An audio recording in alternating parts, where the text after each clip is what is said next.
Hello and welcome or welcome back. My name is Nadia, and in today's video I'll be picking out 4 books that I think I'll hate in an effort to see if I actually end up liking them. I've seen these books all around YouTube and they aren't books that I would normally gravitate towards, so I think this will be a good exercise in pushing myself and broadening my horizons. I'm usually a mood reader that doesn't really stray away from books that I know that I'll probably like, so this is going to be a fun one. The first book I picked out is These Violent Delights by Chloe Gong, and the reason I picked this book out is because it's a retelling. I know retellings are very popular right now, but they're not something that I'm very interested in reading. And on top of that, this book is a Shakespeare Romeo and Juliet retelling. I don't like the play Romeo and Juliet, I never have, so it's got 2 things going against it. But the thing that it has going for it is that it takes place in Shanghai, and instead of just being part of rival families, Romeo and Juliet are part of rival gangs. So I'm hoping this does something very interesting with the source material and that I'll end up actually really liking it.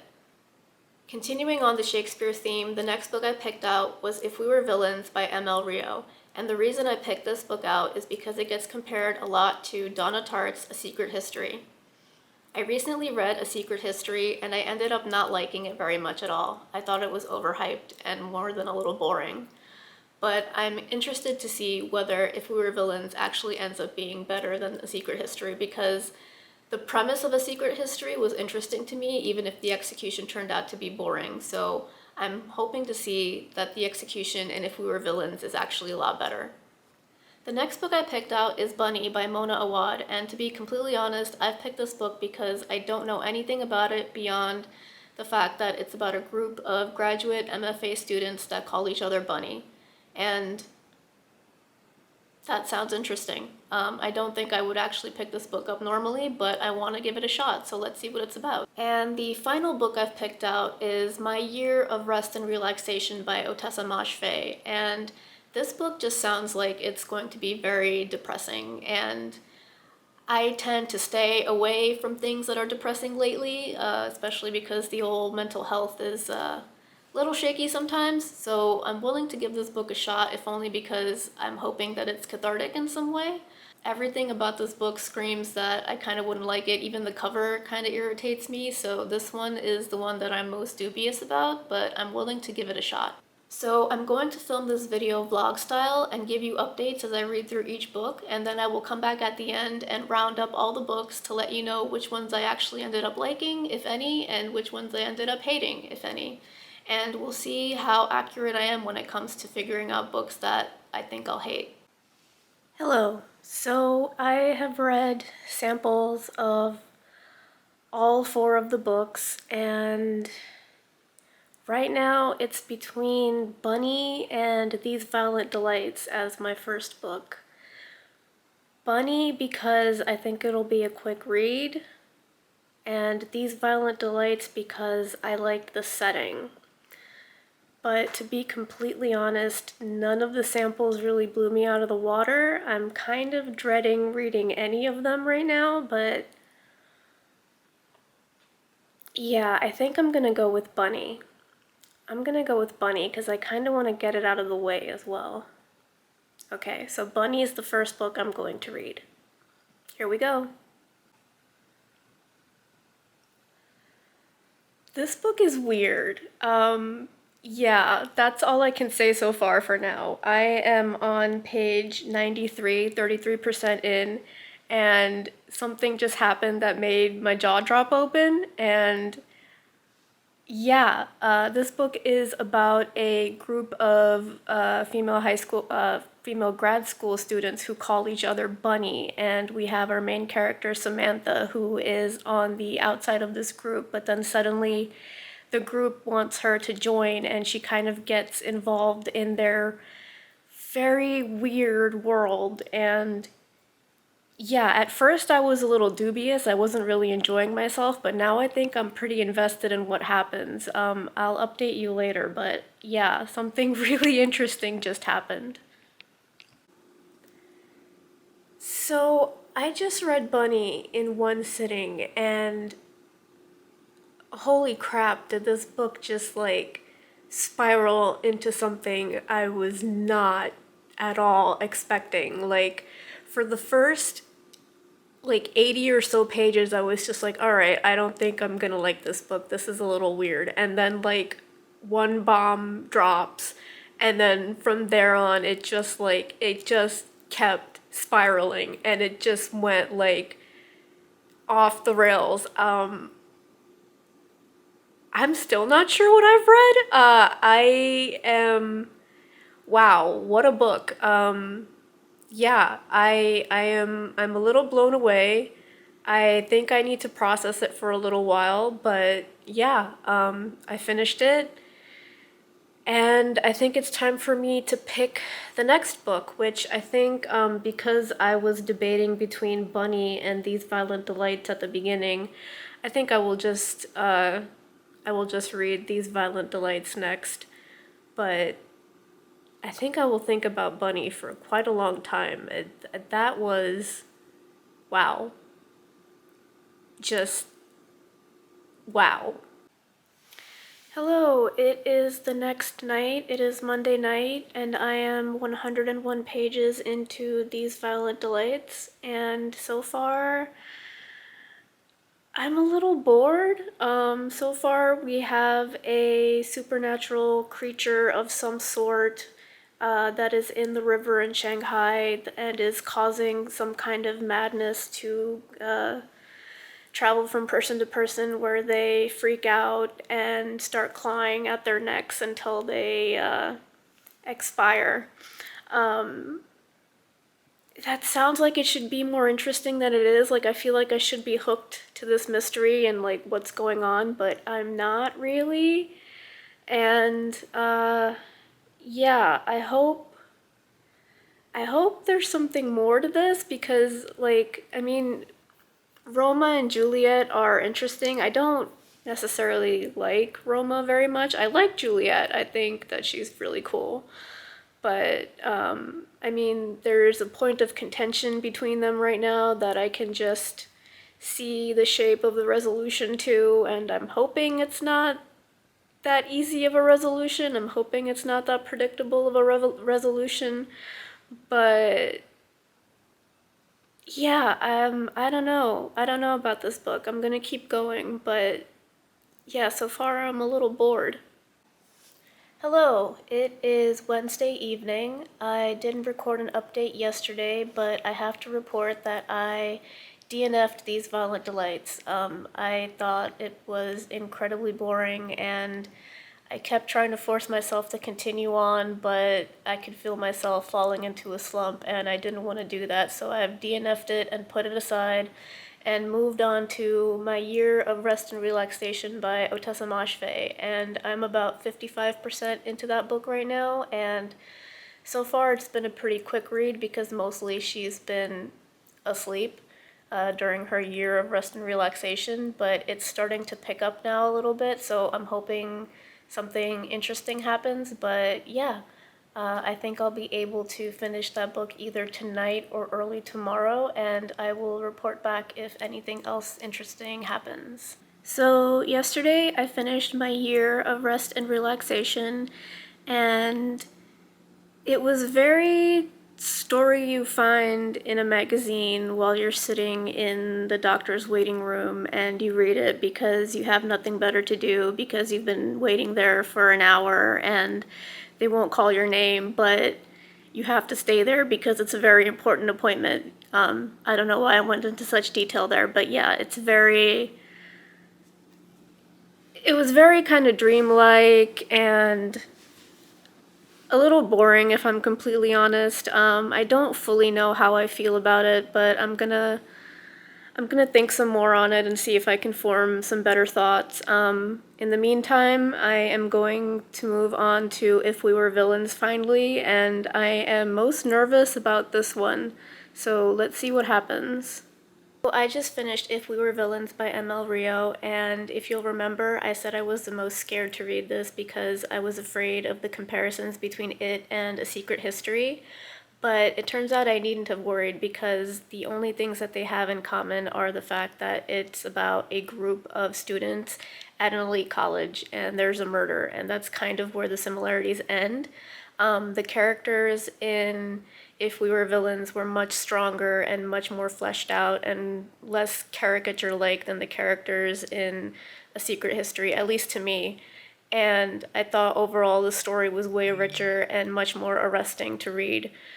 So with that, I have read all 4 books, and I will be back to round them all up and let you know what I ended up liking and what I ended up hating. Okay, so let's get into each of these books and see how I felt about all of them. Out of the 4 books, I had 2 that I really liked, one that was kind of meh, and one that I really, really disliked.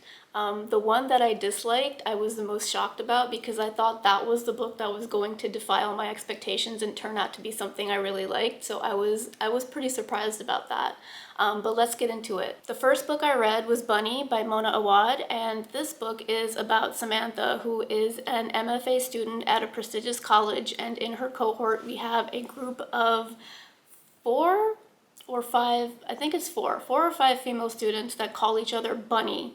And they're like this weird group of girls that go everywhere together, and they kind of hug each other all the time, and they're always cooing for some reason. The first 80 pages was full of a lot of cooing over things, and it was a little disturbing.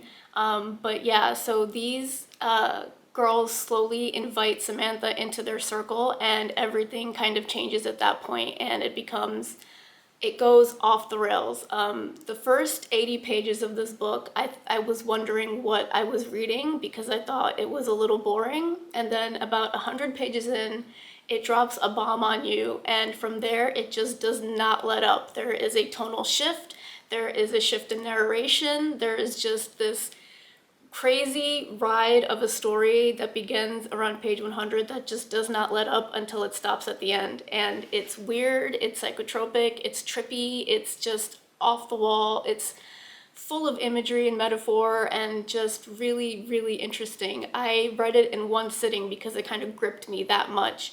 And yeah, I would say that intellectually it's probably a bit beyond me. You could probably spend a lot of time going through each scene, breaking it down, and trying to analyze the imagery to see what it all actually means, or what it could all actually mean to you or to someone else, or because there's definitely many, many interpretations that you could take of the story. I gave it 4 stars, and I really, really ended up liking it, and I was surprised that I ended up liking it as much as I did. I thought it was really exciting. It was a complete roller coaster ride. Like the first 80 pages were the ascent, and then 100 pages in, it kind of drops you, and then it just does not let up until you hit the bottom of the ride, and I thought it was wonderful. Next book I ended up reading was These Violent Delights, and this was the book I thought that would defy my expectations and end up being something that I really, really liked, and I actually ended up DNFing this book entirely. I read to about 60% in and just gave up. I couldn't continue any longer.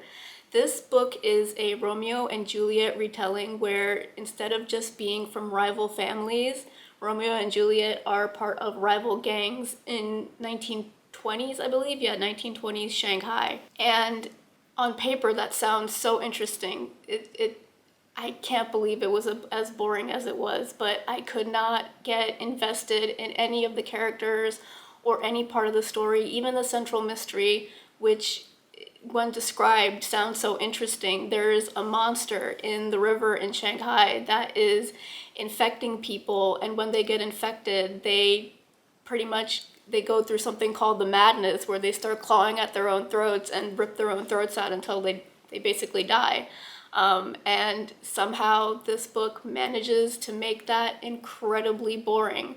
I did think Juliet was kind of a badass. She is pretty cool, but Roma, on the other hand, which is what Romeo is called, which I could not take seriously. Every time he came on the page, all I could think of was Roma Tomato, and he's got the personality of a Roma Tomato. He's basically a wet sponge. I couldn't find anything interesting about him to latch onto, whereas Juliet, you know, she's a badass with all her weapons and all her acumen, and she's always ready for a fight. Roma is just kind of like there. And they had no chemistry between them, and I read 60% in, and there was not even a spark between them, and it was just so boring. I I could feel myself going into a slump if I continued, so I DNF'd it. I had no desire to see what happened, and I know there's a sequel, so I was also worried that I would get to the end of this book and it would reveal like nothing, and then I would end up having to like look at the sequel, but since I DNF'd it, I don't care. I don't care about the monster. I don't care about Roma and Juliet. I don't care what happens in this book. And yeah, I guess I ended up hating it. Yeah, I DNF'd it and I'm not picking it up again. Sorry, Chloe Gong. The next book I read was My Year of Rest and Relaxation by Otessa Moshfegh, and this book ended up being the meh of the bunch. I didn't really like it. I didn't really hate it. I just kind of felt middling about it, and that's also kind of how the book is. It's very middling. It stays very flat throughout the narrative and doesn't really go up and down. It just kind of floats and is really slow and soporific and feels very depressing to read. I felt myself go into a funk for about a day after I read this, and it wasn't pleasant. This story is about a young woman who decides to take as many sleeping pills and sedatives as she possibly can in order to sleep for a year, which she calls her year of rest and relaxation. And after this year of sleeping, she thinks that she will emerge renewed and reborn, and she will have outlasted all of her problems and left them all in the past, and she'll be able to live life as a new human being, which is, I mean, anybody could tell her that that's kind of you can't outrun your problems. Your problems are always there, and you kind of have to face up to them. But yeah, this is an individual who is very, very depressed and in serious need of a good therapist. She is an orphan. Both of her parents, we find out at the beginning of the story, have died, and she kind of never came to terms with that. She has one friend named Riva who she treats terribly, and she is pretty insufferable as a character, but she is in the depths of a very, very severe depression, so I can't necessarily hold her insufferableness against her because she needs as much help as she can get. And yeah, this story kind of went nowhere. Like, there was a lot of plot points that felt very convenient. Like, it was very convenient how she was able to obtain all the drugs she needed. It was very convenient how she ended up actually sleeping for a year, and it was very convenient that her friendship with this person that she hated, Riva, ended up the way that it did. And it had all these interesting ingredients but kind of went nowhere. I just felt kind of depressed and funky at the end of it, and I couldn't really pinpoint why, except that I have thought in the past that it would be nice to sleep for a few days or a week to kind of outrun my own problems. But yeah, at least I had the good sense to know that that's not really how things work, and talked to my therapist instead, which is what this character should have done. So this was a pretty big meh, and yeah, I can't say I hated it, I can't say I liked it either. It was a big ol' meh. That brings us to the final book, which is If We Were Villains by ML Rio, and this book ended up surprising me the most. I was most afraid to read this, to the point where I was kind of putting it off a little bit, and I managed to read it in 2 days once I realized how good it actually was. I was afraid to read it because I hear it compared to A Secret History a lot, or not A Secret History, The Secret History a lot. I keep calling it A Secret History, and I don't know why. But it's compared to The Secret History a lot, and The Secret History, unfortunately, is a book that I did not end up liking at all. It's a story that I find to be bloated and boring and overhyped, and yeah, this book, If We Were Villains, was none of those things. It is about a group of drama students at an elite college, and they do Shakespeare. They are completely immersed in Shakespeare. We have our main character, Oliver, who is sort of the outsider character who doesn't really think of himself as being as good an actor as the rest of his cohort, but his cohort does, in fact, love and care about him very much, and that's kind of where the similarities between The Secret History and If We Were Villains ends. They're just a group of students at an elite college, and there's a murder. That's it. Other than that, If We Were Villains is a note-perfect Shakespearean tragedy from start to finish. The characters are so much more fleshed out. They are so much more interesting. They're supposed to be pretentious because they quote Shakespeare at each other, but I mean, drama students who are immersed in Shakespeare are going to quote Shakespeare at each other more often than not. So it was actually more to be expected rather than something that made them feel insufferable. And I also thought I was going to be out of my depth because I haven't read any Shakespeare in a long time, but it didn't go over my head. I was surprised to see that a lot of the plays that were referenced, Macbeth, Romeo and Juliet, Julius Caesar, were all plays that I kind of remembered the overall structure about. So when they kind of quoted them at each other when they were rehearsing or performing those plays, I wasn't really out of my depth at all. If you were worried about the Shakespeare part of the story going over your head, I would say that if you read any Shakespeare in high school, you'll be fine. I think even if you haven't read any Shakespeare at all, you'll be fine. There's no like necessity to know any depth of Shakespeare, but if you know even a little bit, it does add to the richness of the story. But mostly this book is about the relationship between Oliver and the rest of his cohort and how it goes from a really tight-knit, idyllic friendship to getting cracks in the friendship until everything kind of falls apart and everything kind of comes to a head. And I thought it was absolutely beautiful. It was so tense and atmospheric and gorgeous and head and shoulders above anything The Secret History was trying to be. I really, really love this book. I gave it 5 stars, and it is a book that I would reread in a heartbeat. So yeah, overall this experiment was interesting, and I think it was quite a success to get 2 books that I really liked, one that I was okay with, and only one that I really ended up hating. I think that I would do this experiment again with 4 other books sometime soon, but I'm a little burned out by reading 4 books in a week, so I think I'm going to slow down and maybe stick to my local book club's next pick, which is, I believe, The Roughest Draft. So that should be quite an easy read. Yeah, so hopefully I will see you in the next video soon. Take care and bye.